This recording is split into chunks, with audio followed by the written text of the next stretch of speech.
Hari ini kita akan belajar ya. Bagaimana Anda hari ini bisa mendengar berita Injil sampai di Indonesia dan sampai Anda hari ini percaya Tuhan. Itu karena ada satu orang yang dipakai Tuhan pada masa itu. Ya. Kristen pertama di Eropa itu karena ada satu wanita yang percaya Tuhan dan membuka rumahnya untuk persekutuan. Dari situlah Injil itu menyebar ke Eropa dan sampai ke Indonesia. Dan anak hari ini percaya Tuhan karena seorang wanita ini. Bapak Ibu, percaya nggak dalam dirimu ada kebesaran? Percaya nggak dalam dirimu itu ada great, ya, ada kedahsyatan Tuhan dalam dirimu. Dalam dirimu ada sesuatu yang telah Tuhan tanamkan yang dahsyat dalam dirimu. Haleluya. Anda punya karunia itu untuk dibagikan di dunia ini. Harta yang terpendam dalam dirimu. Haleluya. Potensi-potensi yang ada dalam dirimu itu belum pernah dilepaskan. Bagaimana Anda bisa melepaskan potensi, karunia, hikmat, dan kedalaman bersama Tuhan itu? Anda harus masuk dalam panggilanmu. Kalau Anda tidak pernah masuk dalam panggilanmu, Anda tidak pernah melepaskan potensi yang ada dalam dirimu. Kedahsyatan Tuhan yang ada dalam dirimu tidak pernah dilepaskan bagi orang lain. Karena Anda simpan sendiri. Akhirnya Anda gak menikmati Tuhan yang dahsyat, Tuhan yang hebat, Tuhan yang menyembuhkan, Tuhan yang menyediakan, Tuhan yang melimpahi dengan kekuatan dan kesehatannya, Tuhan melimpahi kita dengan segala berkatnya. Anda harus masuk dalam panggilanmu, sekecil apapun.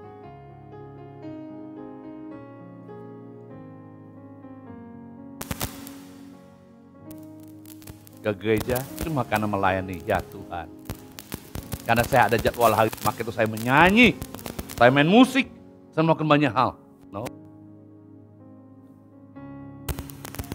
Itu tidak menentukan kedahsyatan dalam dirimu. Anda harus masuk dalam panggilanmu. Anda akan melihat karunia Allah yang dahsyat itu akan muncul terlepas dalam dirimu. Amen. Ya, Pak Hakim, nggak bisa gitu aja Pak Hakim. Dalam dirimu itu ada sesuatu yang dahsyat, yang keren, yang luar biasa. Ya, karena semua kita itu udah tersambung dengan surga. Benih kedahsyatan itu ada dalam si orang percaya. Masalah kita ini nggak percaya ya, haleluya. Kita lihat nih, Paulus di Filipi.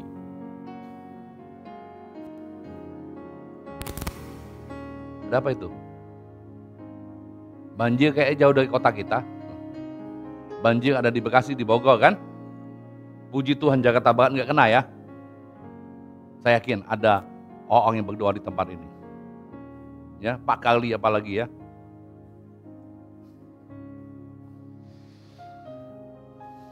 Oh itu belum dimatiin. Pada hari Sabat, kami keluar pintu gerbang kota, kami menyusuri tepi sungai dan menemukan tempat sembahyang Yahudi yang sudah kami duga ada di situ. Setelah duduk, kami berbicara kepada perempuan-perempuan yang berkumpul di situ. Anda sebelum baca ini, Anda harus tahu di atasnya. Ya. Supaya Anda tahu di atas, saya buka di atasnya. Haleluya. Paulus menyeberang di Makedonia. Dalam perjalanan keliling dari kota ke kota, Paulus dan Silas menyampaikan keputusan-keputusan yang diambil para rasul dan para penatua di Yerusalem dengan pesan supaya jemaat-jemaat menurutinya. Jadi keputusan Yerusalem, mereka berkumpul, mereka beritakan, demikianlah jemaat-jemaat diteguhkan dalam iman dan makin bertambah besar jumlahnya. Mereka melintasi tanah Frigia dan tanah Galatia karena Roh Kudus mencegah mereka untuk memberitakan Injil di Asia. Aneh ayat ini ya. Paulus, Silas ingin memberitakan Injil di Asia, tetapi Roh Kudus melarang mereka memberitakan Injil. Satu-satunya ayat di Alkitab, inilah dia, di mana Tuhan melarang Paulus, Silas bersama Lukas untuk memberitakan Injil di Asia. Aneh ya? Kok orang berita Injil nggak boleh? Bagaimana Paulus tahu bahwa itu Roh Kudus ngomong? Nggak usah.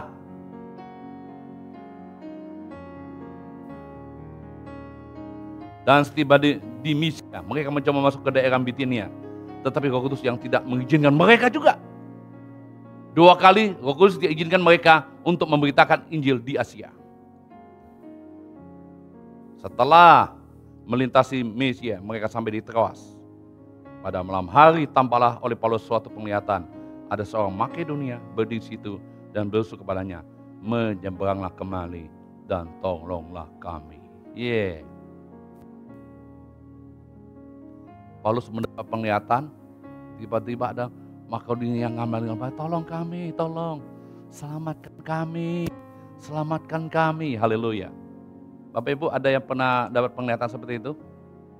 Mimpi, orang ditenggelam, dalam api, dalam mana? Ada yang melambai-lambai untuk Paulus segera datang di Makedonia. Makedonia itu nanti daerahnya Filipi, daerahnya Eropa. Setelah Paulus melihat penglihatan itu, segeralah kami mencari kesempatan untuk berangkat ke Makedonia. Kata segera itu penting. Waktu mendapat penglihatan dan pernyataan itu, dia langsung berespon, segera, haleluya. Bapak Ibu, kalau Anda dipanggil Tuhan, kalau Anda menerima anugerah Tuhan, apakah kita segera melakukan segala perintah-perintah Tuhan? Paulus dengan tidak sabar langsung mau pergi ke Makedonia. Dia ngomong, Allah telah manggil kami nih untuk ke sana. Maka dia belayar ke Samotrake, lalu tiba di Neapolis. Dari situ kami pergi ke Filipi, kota pertama di bagian Makedonia, suatu kota perantauan orang Roma. Di kota itu kami tinggal beberapa hari. Maka muncullah ayat yang 13. Udah paham ya?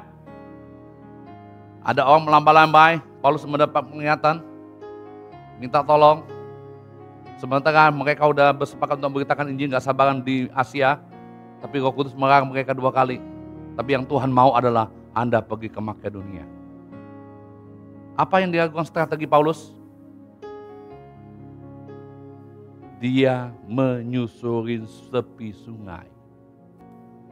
Karena tepi sungai itu biasa tempat berkumpulnya banyak orang. Kan zaman dulu kan transportasi kebanyakan lewat sungai. Biasanya orang tinggal banyak di tepi-tepi sungai. Termasuk rumah sinagog, rumah ibadat orang Yahudi. Itu biasanya ada di tepi-tepi sungai. Dan Paulus menyusuri itu dan akhirnya dia ketemu. Ya, perempuan-perempuan tempat sembahyang Yahudi. Ini bukan tempat sembahyang. Itu jumlahnya lebih kecil, biasa 10 orang mereka bisa buat tempat sembahyang namanya rumah doa. Dan Paulus melihat banyak wanita lagi ngerumpi di sana. Oh enggak, lagi di rumah ibadat. Mereka berdoa, mereka baca-baca kitab Yahudi, Taurat. Dan Paulus adalah orang yang paling paham tentang Taurat Yahudi. Dan dia ada di sana menemui perempuan-perempuan itu. Anda tahu sebenarnya Paulus sedikit kecewa. Mengapa kecewa? Ternyata Makedonia yang harus dilewatinya tuh ternyata cuma nemui perempuan-perempuan. Padahal di penglihatan dia kan banyak yang manggil-manggil untuk dia datang kan. Tapi dia menemui seorang perempuan. Banyak perempuan di sana. Gereja yang tidak pernah bermisi, yang tidak pernah buka cabang, gereja yang tidak memberitakan Injil, sebenarnya gereja itu mati. Sehebat apapun, sebesar apapun. Makanya pun sekalipun gereja kita sederhana, kita harus mulai bermisi dan melayani orang di luar gereja. Kita kemarin udah mulai ibadah perdana di Samarekon Bekasi. Ada fotonya nggak ya? Lupa tayangin. Oh ada ya? Oh tempat saya juga ada nih. Gue juga deh.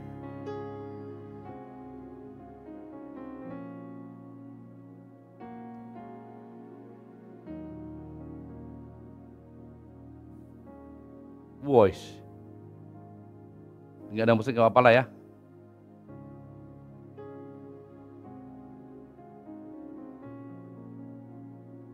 Oh ini belum full ya? Hah? Oh, belum, orangnya belum full maksudnya.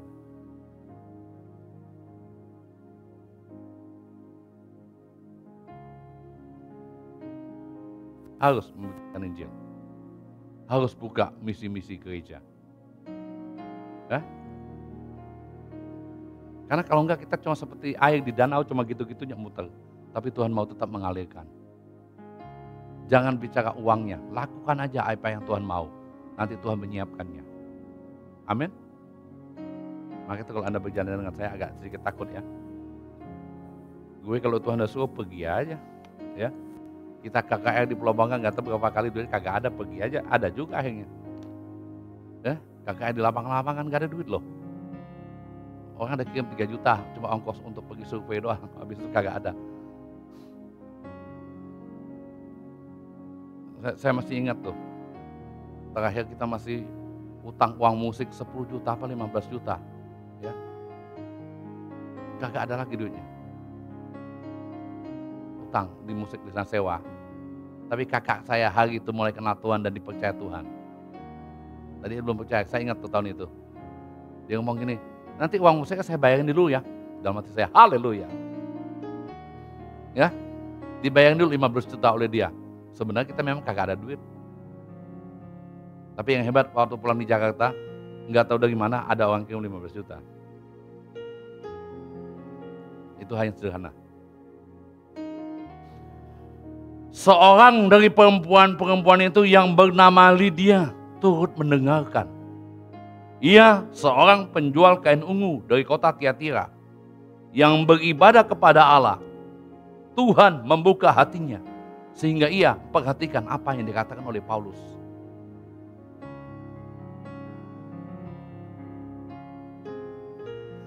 Sesudah ia dibaptis bersama-sama dengan sisi rumahnya, ia mengajak kami, katanya, jika kamu berpendapat bahwa aku sungguh-sungguh percaya kepada Tuhan, marilah menumpang di rumahku.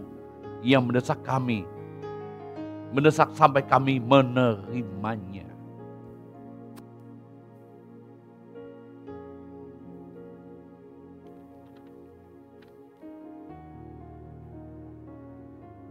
Oke, kita belajar dari Lydia.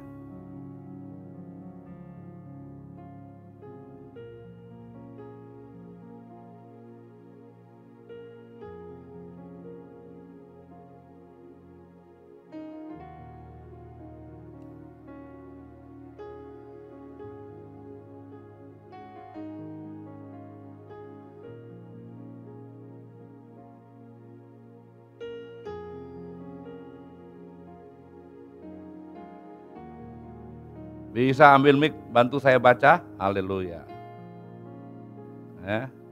Kasih mic tuh, Pak Irwan, kasih Pak Irwan ya.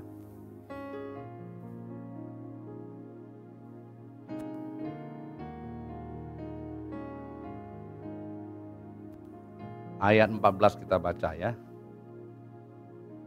Lydia.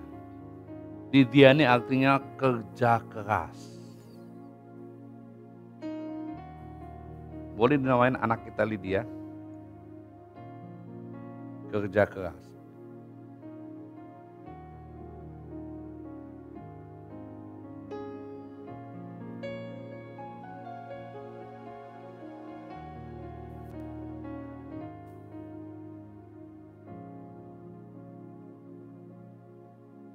Oh, baca. Ayat 14.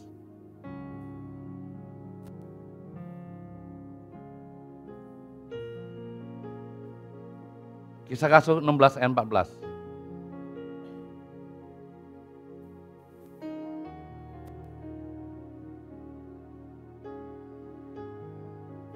Kita ingin belajar siapa itu Lydia.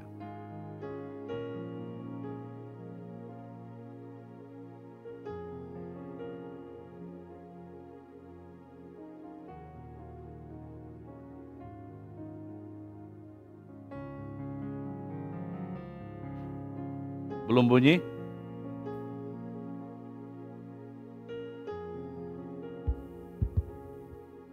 Kisah Para Rasul 14 ayat yang Kisah 16 ayat yang 14.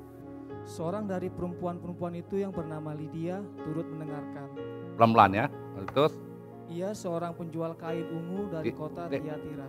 Cukup. Siapa dia? Penjual Kain ungu. Saya jelasin dulu. Bapak Ibu, kain ungu itu adalah kain yang mahal, bisnis keren pada masa itu. Karena kain ungu hanya dipakai oleh orang pembesar, orang terhormat. Dan mahal. Dia business woman, artinya dia orang kaya. Ya, Anda harus cek fakta ini dulu. Terus, dari kotanya Tiatira. Ya, Tiatira itu daerah Filipi, Makedonia, ini Eropa Minor, Asia Minor, ya, Eropa ini daerah Eropa. Ini Turki yang sebelah sini, yang minor ya, Turki minor. Ini Eropa.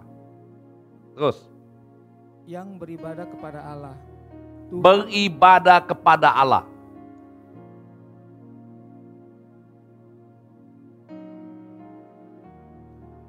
Terus, Tuhan membuka hatinya.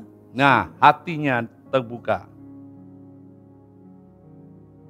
Sehingga ia memperhatikan apa yang dikatakan oleh Paulus. Nah, tenang, sabar dulu ya. Bapak Ibu, banyak kita, hati kita nggak terbuka buat Tuhan. Maka itu kita nggak mengalami Tuhan.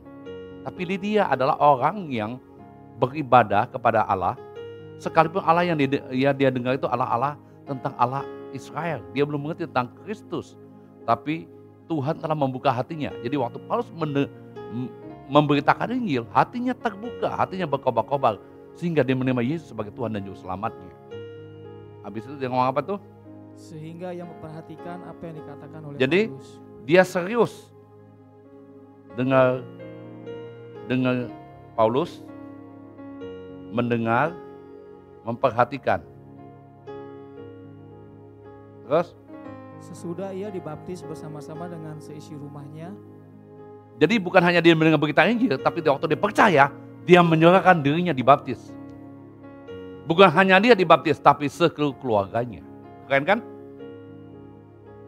Baptis, taat, sekeluarga. Merespon dia, langsung bertindak. Orang kaya nggak segampang gitu loh. Ya, Anda hari ini beritakan Injil dengan orang yang cukup uang, gampang atau susah? Hah? Apalagi kita di level dia secara keuangan, gampang nggak? Lihat aja kagak mau dia. Betul kan? Mendingan lu doain dia bangkrut dikit dulu baru dia mau.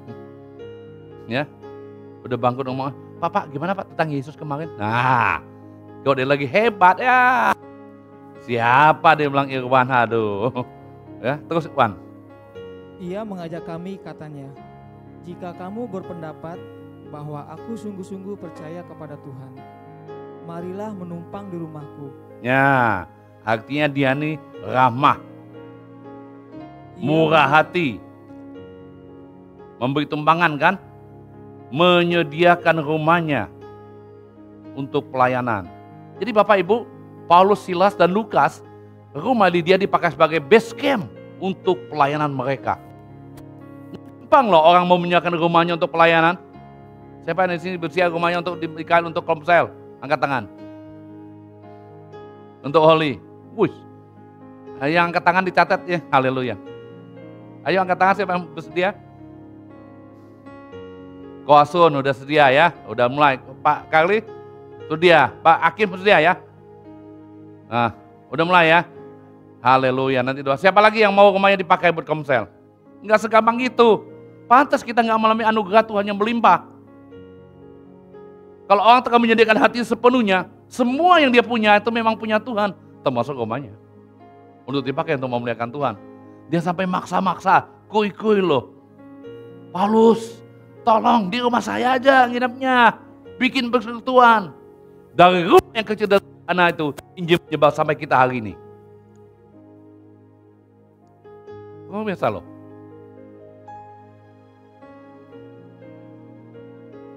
Dari tempat yang kecil itu, Injil sampai ke Indonesia hari ini. Karena ada satu orang bernama Lydia. Terus baca lagi. Ia mendesak sampai kami menerimanya. Pada suatu kali ketika kami pergi ke tempat sembahyang itu, kami bertemu dengan seorang... Nggak usah tuh, udah. Bisa dibaca nggak nih tulisan terbaik? Istri saya senyum aja, istri saya pasti bisa. Apalagi Yana pasti bisa. Dia biasa, tulisan saya biasa dia baca. Karena kalau kemana-mana saya tulisin gitu, nanti dia teman lagi tanya lagi gitu. Haleluya. Kadang-kadang saya aja nggak ngerti apa itu ya. Saking cepatnya ya. Kayaknya tulisan saya lebih cepat dari otak saya.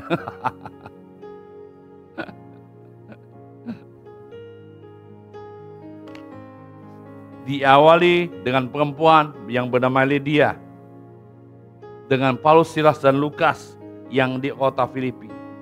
Dia mendengarkan Injil dan Tuhan membuka hatinya untuk menerima Kristus. Ia bersama dengan seluruh keluarganya dan rumahnya. Inilah kelompok pertama Kristen di Eropa. Semua dimulai dari seorang Lydia yang menyambut Kristus sebagai juru selamat. Dialah orang Eropa pertama dan memberi diri dibaptis. Anda mau dipakai seperti Lydia? Belajar dari dia. Ya. Dia bukan kayak disusahin, tapi dia menyusahkan diri. Dia kan bukan hanya melayani Tuhan, tapi melayani hamba-hamba Tuhan.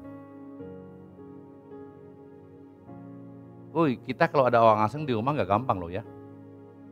Tidak disebutkan suami Lydia. Diperkirakan memang dia singgah pengen dengan anak-anak dan kerabatnya, dengan pembantu-pembantunya. Dan jemaat mula-mula yang bersama dengan dia ada keluarganya, bersama budak perempuan yang kerasukan tadi, dan kepala penjaga Filipi. Itulah gereja Pramura yang ada di Eropa, di Tiatira. Ya, keren loh. Jemaat mula-mulanya adalah, maka itu saya terinspirasi untuk buka di Samarekon, melihat cerita ini, wanita yang menyediakan dirinya, termasuk di tempat-tempat yang lain, yang telah melamai-lamai bagi kita untuk kita layani. Anda harus pergi beritakan Injil.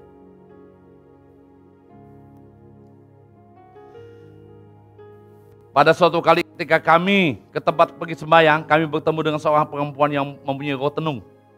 Dengan tenungan-tenungannya, tuan-tuannya memperoleh penghasilan besar. Bisa ngeramal dia, sihir. Ia mengikuti Paulus dan kami dari belakang sambil berseru, katanya, orang-orang ini adalah hamba Allah yang maha tinggi. Mereka memberitakan kepadamu jalan kebenaran, kepada keselamatan. Keren gak? Iblis tahu, iblis mempromosikan Paulus dan teman-temannya. Dia ngoceh aja sepanjang hari. Lu tahu gak, nih orang-orang hebat loh. Orang-orang yang diutus Tuhan untuk memberitakan jalan keselamatan. Seolah-olah iblis ada di pihak Paulus. Dia kasih tahu semua orang bahwa ini orang utusan Tuhan untuk memberitakan jalan keselamatan. Bagi Paulus ini gak ada apinya. Ayo udahlah, cuekin aja lah, ini bukan musuh kita. Gitu ya, mereka udah dikalahkan. Bapak Ibu, selama Anda memberitakan Injil, Anda akan ketemu dengan hal-hal seperti ini. Orang mulai meledek Anda, mencemooh Anda, menyerang Anda, bahkan Anda santai-santai tenung-tenung sihir. Itu sebenarnya gak ada apa-apanya. Yang paling parah hari ini kan fitnah, betul gak? Itu yang paling menakutkan. Provokasi. Tapi urusan jahat seperti ini gak ada apa-apanya di hadapan Paulus.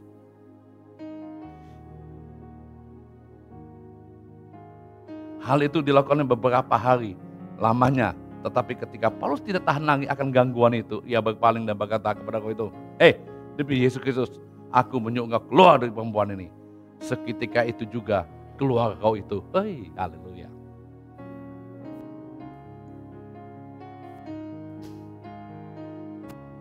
Jemaat mula-mula di rumah Lydia. Saya membayangkan ya, keren banget Tuhan di surga melihat semua orang. Tiba-tiba Tuhan kasih visi kepada Paulus. Ya, Tuhan telah tentukan ada seorang wanita yang akan dipakai Tuhan di rumahnya dan menjadi pusat kegerakan rohani sampai ke Eropa, sampai ke seluruh dunia. Aduh, keren banget kayak saya bayangin. Gue sampai nangis ini. Tuhan tuh bisa milih gitu ya. Tuhan tahu isi hati seseorang yang telah disiapkan untuk pekerjaan-pekerjaan Tuhan. Makanya saya ngomong, dan setiap Anda dan saya ada benih kebesaran. Great seed, benih potensi yang besar yang siap dilepaskan oleh Anda dan saya kalau Anda memahami isi hati Tuhan. Lewat Paulus, dia berjalan. Mungkin secara manusia Paulus juga kecewa, udah lihat ternyata perempuan doang. Anda tahu perempuan itu nggak dianggap. Ya, perempuan itu kelas nomor 2. Yang hebat lagi perempuannya menjadi pebisnis hebat. Kapan dia mulai bisnis ini? Biasanya magang bisnis pada masa itu pasti didominasi oleh laki-laki. Tapi Lydia ini berani mengambil keputusan untuk mulai berdagang kain ungu.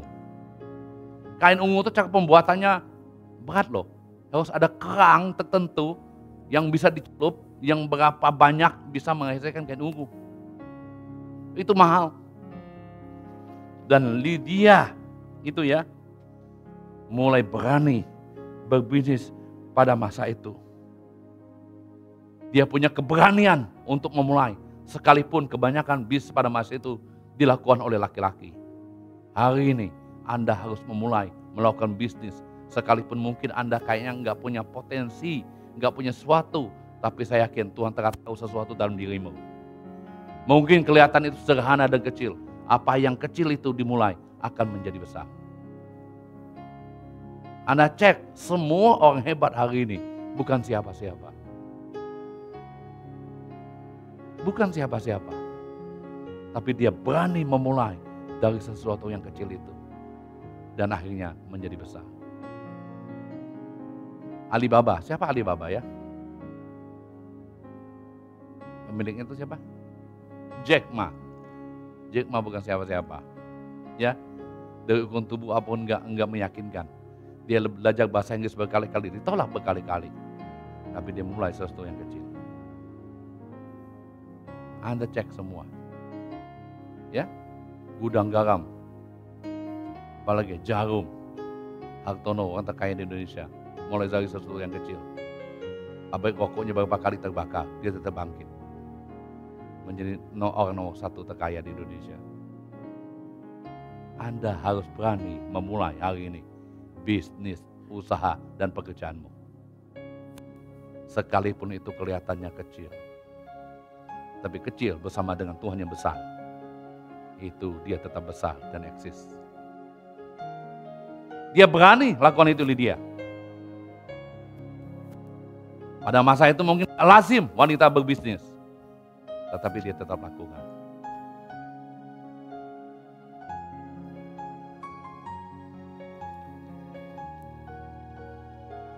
Kepala penjara Filipi.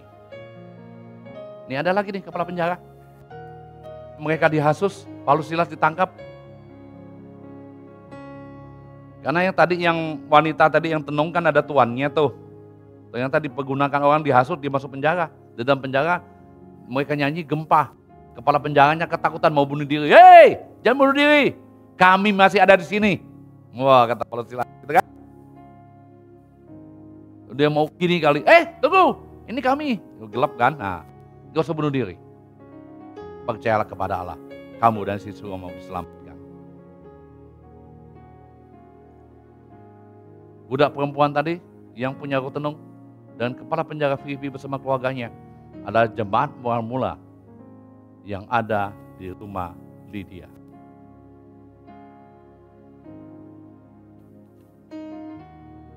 Kedua, Lydia ini bukan hanya berani memulai bisnis, tetapi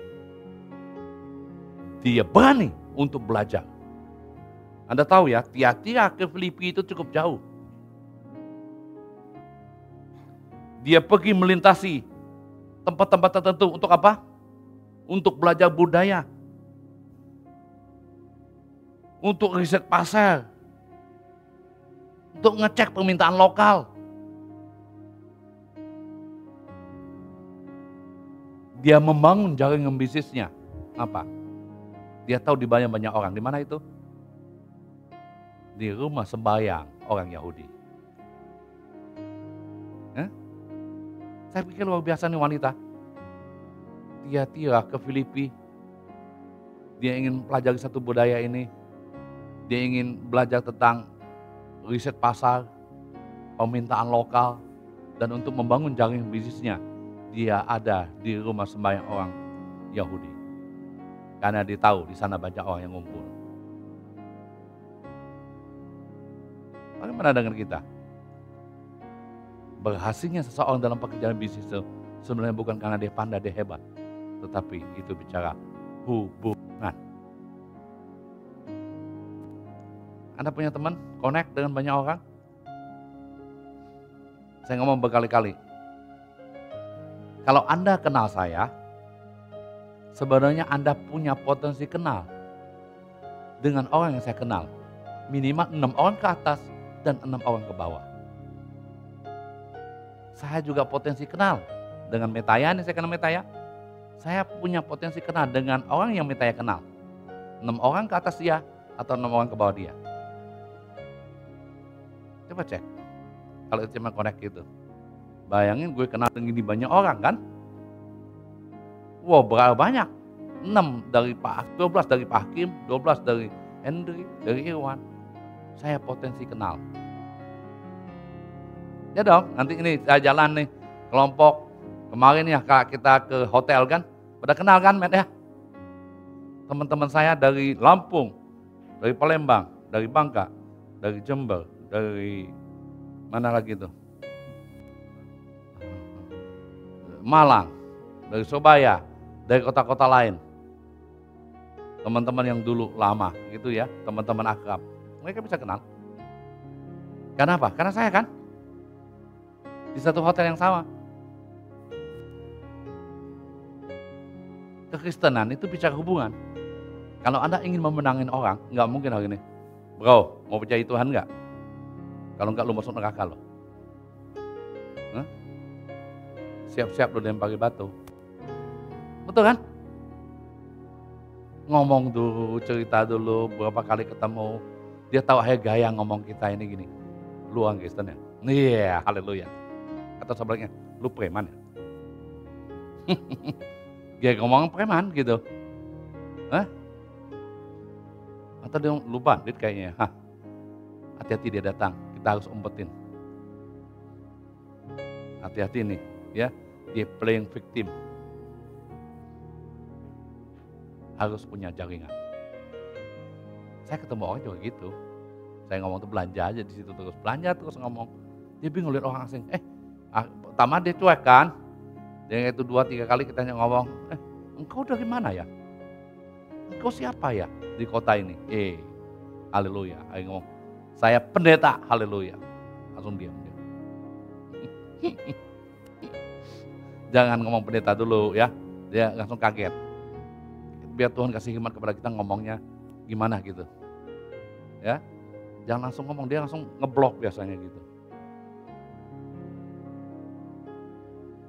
Jadi kita harus belajar dari Lydia nih. Dia punya keberanian untuk membangun mulai bisnisnya. Dia punya keberanian untuk keluar dari daerahnya. Untuk mempelajari budaya, kebiasaan-kebiasaan, bagaimana permintaan pasar, dan orang di sana gimana untuk memakai kain ungu. Dan dia membangun hubungan, dia pergi ke sembahyang orang Yahudi. Yang ketiga, dia percaya pada berkat Tuhan. Dia menyadari semua yang dia punya hari ini berkat. Dia bisa berbisnis dan diberkati itu karena Tuhan. Bukan karena hebatnya dia. Karena berkat Tuhan lah yang menjadikan kita kaya. Susah payah nggak bisa menambahinya. Semua yang dipunya karena Tuhan. Maka itu dia berani berbagi buat orang lain. Dia berbagi melayani Paulus dan teman-teman. Dia berani berbagi membuka rumahnya buat orang lain. Orang lain datang di rumahnya itu kira-kira kasih makan nggak? Saya yakin pada masa-masa itu kalau orang memberitakan Injil lama. Nggak kayak seperti kita. Udah lama dikit panasnya udah pantatnya udah panas. Coba lihat kiri kanan ada ganggu yang belum. Lama gitu. Saya dulu pertama kena tonjok itu lama. Udah selesai acaranya sampai jam 6, jam 7. Kita mulai jam 2 kan. Saya tanya terus.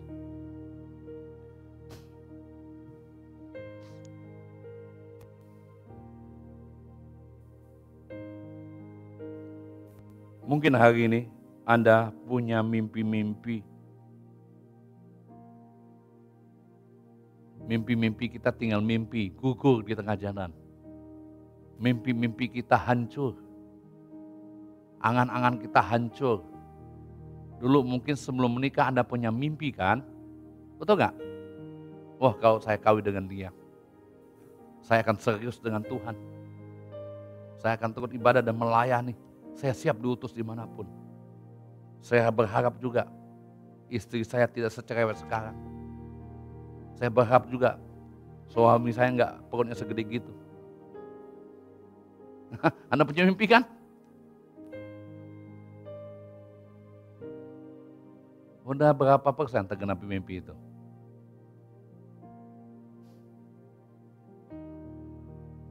Ternyata semua mimpi tinggal mimpi. Hari ini semua itu dimulai dari mimpi Paulus, penglihatan, visi. Dan Tuhan pertemukan dengan dia seorang Lydia. Hari ini mungkin engkau ibu rumah tangga, bukan siapa-siapa. Orang enggak memperhitungkan Anda, dan mungkin orang sedikit melecehkan Anda dan menganggap Anda bukan siapa-siapa. Tapi kalau Anda berani berjalan bersama dengan Tuhan, semua itu akan mengubah tentang hidup Anda. Kebanyakan kita tidak berani mengambil keputusan untuk berjalan bersama dengan Tuhan. Di mana Tuhan bawa saya siap.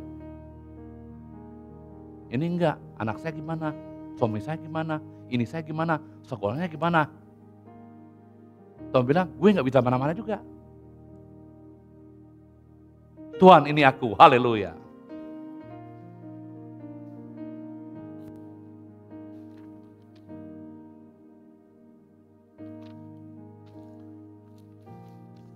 Saya senang ya, kalau anak-anak muda kita itu pergi sekolah jauh-jauh keren gitu ya. Waduh, mereka akan menjadi orang yang hebat di masa depan. Amin. Jadi kalau Anda punya anak-anak, biarlah dia bermimpi untuk mengejar mimpinya. Kita cuma mendukung. Mungkin kita hari ini nggak punya uangnya, nggak punya segalanya.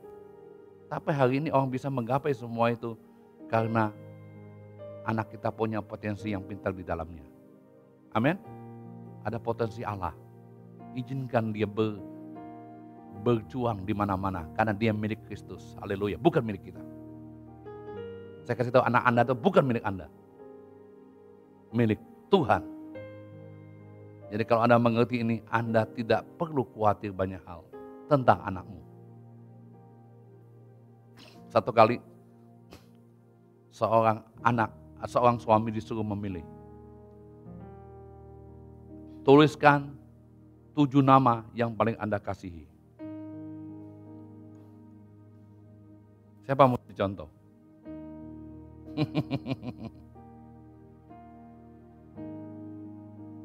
Suami ya. 7 nama yang paling kasih. Pertama siapa?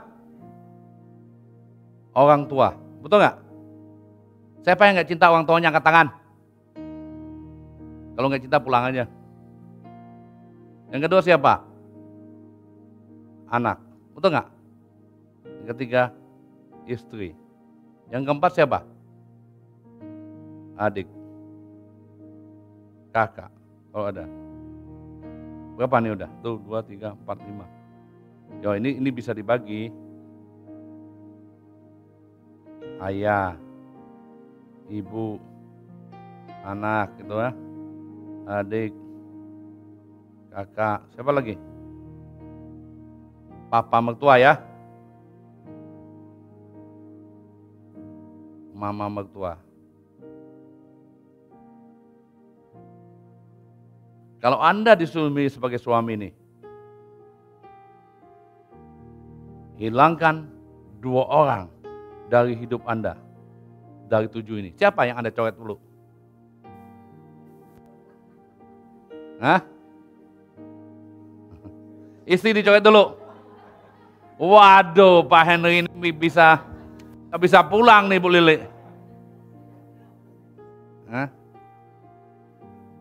Pak Karli deh, istri pas nggak ada di samping ya. Siapa yang Anda coret dulu Pak, kalau disuruh milih ini? 2 dulu coret. Papa mertua. 2, satu lagi, mama mertua juga. Suruh 2 lagi, siapa?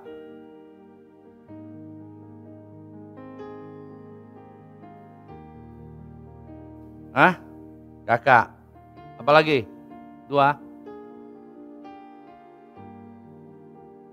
Oh, di sini kok belum ada istri? Adik.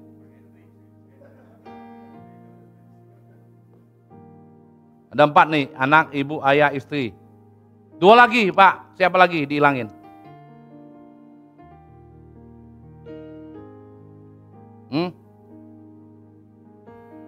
Ayah, ibu. Sekarang Anda pilih 1, anak atau istri? Anak ya, beneran? Wah. Pak Hakim gimana, pilih apa? Hakim? Istri dan anak nih.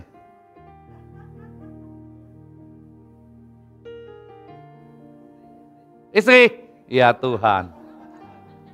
Udah Bu Ice pulang nih dibikin apa? Saya aja Pak Hakim. Oh, milih istri. Oh.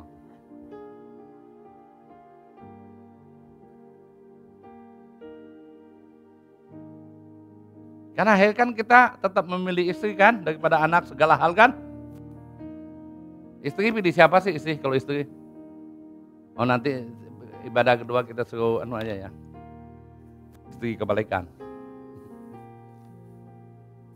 Karena nggak bisa, semua itu meninggalkan kita. Dia udah berkeluarga sendiri, betul nggak? Udah kita lepas, anak saya udah berkeluarga sendiri, lepas, haleluya.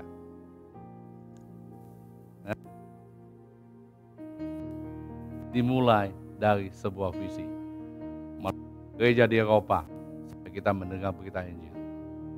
Harus dimulai dari hati Allah, haleluya. Amin. Seperti diam hatinya. Anda harus merespon Tuhan. Beranilah berjalan bersama dengan Tuhan. Haleluya. Orang yang gak berarti dibuat berarti. Haleluya. Tuhan memberkati kita ya. Amin.